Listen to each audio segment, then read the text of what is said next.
నమస్కారం అండి. Welcome to Padma's house. ఈరోజు మనం మూంగ్ దాల్ హల్వా చేసుకుందామండి. అంటే పెసరపప్పుతో హల్వా అనమాట.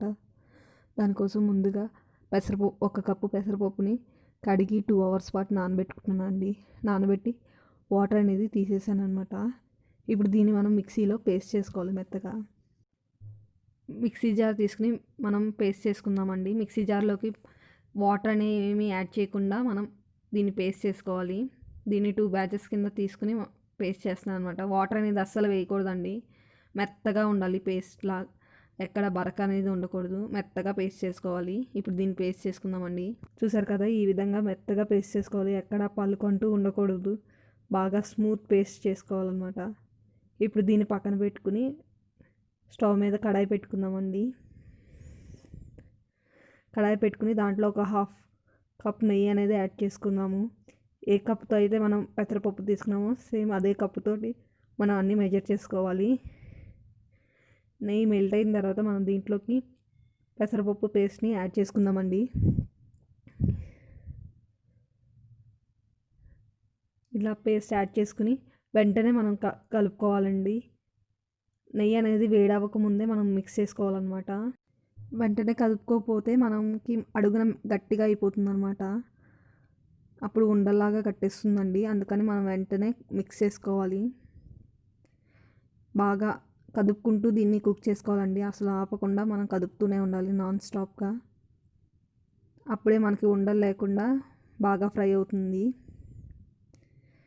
ఎక్కడైనా ఉండలు కడితే దాన్ని మనం గరిటెతోటి మ్యాష్ చేసుకుంటూ మనం దీన్ని ఫ్రై చేసుకోవాలండి. ఇది నార్త్ ఇండియన్ డిష్ అండి. ఇది పెళ్ళిళ్ళలో కంపల్సరీ కనిపిస్తుంది మనకి. చాలా టేస్టీగా ఉంటుంది, చాలా బాగుంటుందండి. ఈ విధంగా మనం మ్యాష్ చేసుకుంటూ దీన్ని మిక్స్ చేసుకోవాలండి. ఎక్కడ ఉండల్లాగా లేకుండా బాగా మ్యాష్ చేసుకుంటూ మనం ఫ్రై చేసుకోవాలి. ఇది రవ్వ రవ్వలా అవుతుందండి ఫ్రై అయితే. ఆ కన్సిస్టెన్సీ వచ్చేంత వరకు మనం నాన్ స్టాప్గా కదుపుకుంటూనే ఉండాలండి. ఎక్కడ ఆపకూడదు. వదిలేస్తే కనుక ఈ ఉండల్లాగా అయిపోతుందండి, గట్టిగా అయిపోయి. అందుకని మనం జాగ్రత్తగా మిక్స్ చేసుకుంటూ ఉండాలండి. మీడియం టు సిమ్లోనే పెట్టుకుని మనం దీన్ని ఫ్రై చేసుకోవాలి. ఎక్కడైనా గట్టలు కడితే మనకి ఇలా ఉండల్ని మనం గరిటెతోటి చిదుపుకుంటూ ఉండాలండి. చూసారు కదా, ఈ విధంగా మ్యాష్ చేసుకుంటూ మనం వాటిని క్లియర్ చేసుకుంటూ ఉండాలి. ఇది కొంచెం టైం టేకింగ్ అండి. మనకి 15 to 20 మినిట్స్ వరకు పడుతుందన్నమాట టైం అనేది. ఈ విధంగా మనం మ్యాష్ చేసుకుంటూ దీన్ని కదుపుకుంటూ ఫ్రై చేసుకోవాలన్నమాట.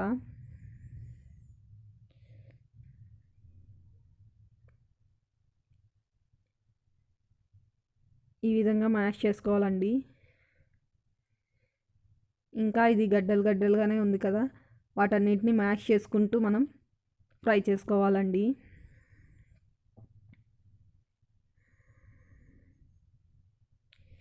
మనం సిమ్లోనే ఫ్రై చేసుకుంటే మనకి గడ్డలు అనేవి త్వరగా మ్యాష్ అయిపోతాయి, అంతగా ఫామ్ అవ్వవు కూడా. అందుకని మనం సిమ్లో పెట్టుకుని మనం ఫ్రై చేసుకోవాలండి.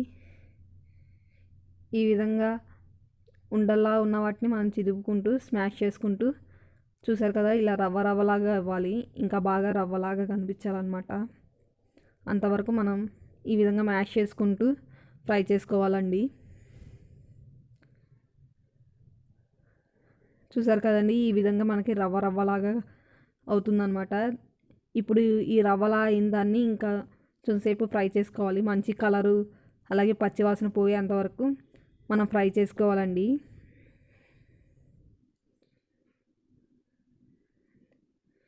చూసారు కదండి, ఇప్పుడు ఇది కలర్ చేంజ్ అయింది. మనం స్టవ్ ఆఫ్ చేసుకున్నాము.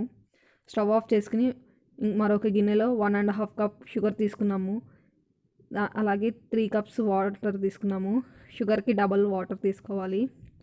మీకు షుగర్ అనేది తక్కువ కావాలంటే ఒక 1/2 కప్పు తక్కువగా తీసుకోవచ్చండి. ఇప్పుడు ఈ షుగర్ అనేది మెల్ట్ అయ్యేంత వరకు మనం కుక్ చేసుకోవాలి. మనం షుగర్ని బాగా నానవసరం లేదండి. జస్ట్ మెల్ట్ అయ్యి ఒక పొంగు వస్తే సరిపోతుంది. పాకం రావసరం లేదు. చూసారు కదండి, షుగర్ అనేది మెల్ట్ అయిపోయింది. ఇప్పుడు దీంట్లో యాలక్కాయల పొడి యాడ్ చేసుకుందాము, ఒక పావు టీ స్పూన్ వరకు. ఇలాచీ పౌడర్ యాడ్ చేసుకుని ఒకసారి మిక్స్ చేసుకున్నాము.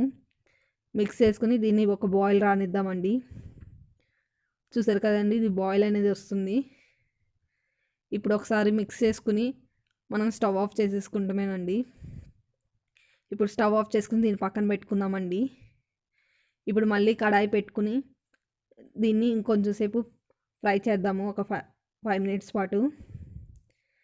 మనం పాకం అనేది సైమల్టేనియస్గా కూడా తీసుకోవచ్చండి, కాకపోతే పెసరపప్పు ఉండలు లేకుండా మిక్స్ చేసుకోవాలి కదండి, అందుకని మనం మధ్యలో స్టాప్ చేసి మనం షుగర్ సిరప్ని ప్రిపేర్ చేసుకుని మళ్ళీ కుకింగ్ అనేది స్టార్ట్ చేస్తామన్నమాట.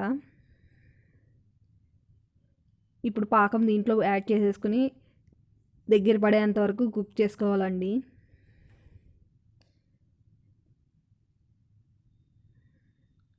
ఈ విధంగా మధ్య మధ్యలో కదుపుకుంటూ మనం కుక్ చేసుకుంటూ ఉండాలండి. దీంట్లో నేను కుంకుమ పువ్వు యాడ్ చేస్తున్నాను అనమాట. మీరు కావాలంటే పాకంలో ఇలాచీ పౌడర్తో పాటు యాడ్ చేసుకోవచ్చండి, ఇది ఆప్షనల్. నేను ఇప్పుడు యాడ్ చేశాను అంతే. ఇది కాస్త దగ్గర పడింది కదండి, మధ్య మధ్యలో కదుపుకుంటూ ఉండాలి, కంటిన్యూస్గా కలపవసరం లేదు. దీంట్లో ఇప్పుడు డ్రై ఫ్రూట్స్ యాడ్ చేసుకుందామండి. నేను జీడిపప్పు ఇంకా బాదం సన్నగా తరిగినవి కట్ చేసుకుని వేసుకున్నాను. వీటన్నిటిని బాగా మిక్స్ చేసుకుందామండి. మొత్తం అంతా మిక్స్ అయిన తర్వాత మనం ఇంకాస్త దగ్గర పడేంత వరకు మనం కుక్ చేసుకోవాలండి. చూసారు కదా, చాలా మటుకి దగ్గర పడిపోయింది. ఇంకొంచెం దగ్గర పడేంత వరకు కుక్ చేసుకోవాలన్నమాట. చూసారు కదా, అది మనకి రవ్వలాగా కనిపిస్తుంది, పలుకుగా. ఈ కన్సిస్టెన్సీలోనే ఉంటే కరెక్ట్గా వచ్చినట్టు అండి, మరీ పేస్ట్ లాగా ఉండకూడదు. ఇప్పుడు రెడీ అయిపోయిందండి, స్టవ్ ఆఫ్ చేసుకుందాము. సర్వింగ్ బౌల్లోకి తీసుకుందామండి. సర్వింగ్ బౌల్లోకి తీసుకుని మనం బాదం పిస్తాతోటి గార్నిష్ చేసుకుందాము. అలాగే కొద్దిగా కుంకుమ పువ్వుతోటి కూడా గార్నిష్ చేసుకున్నాం అనమాట. అంతే అండి, మనం మూంగ్ దాల్ హల్వా రెడీ అయిపోయింది. ఇది చాలా టేస్టీగా ఉంటుందండి, మీరు కూడా తప్పకుండా ట్రై చేయండి. నా వీడియో కనుక నచ్చితే లైక్ చేయండి, షేర్ చేయండి, నా ఛానల్ని తప్పకుండా సబ్స్క్రైబ్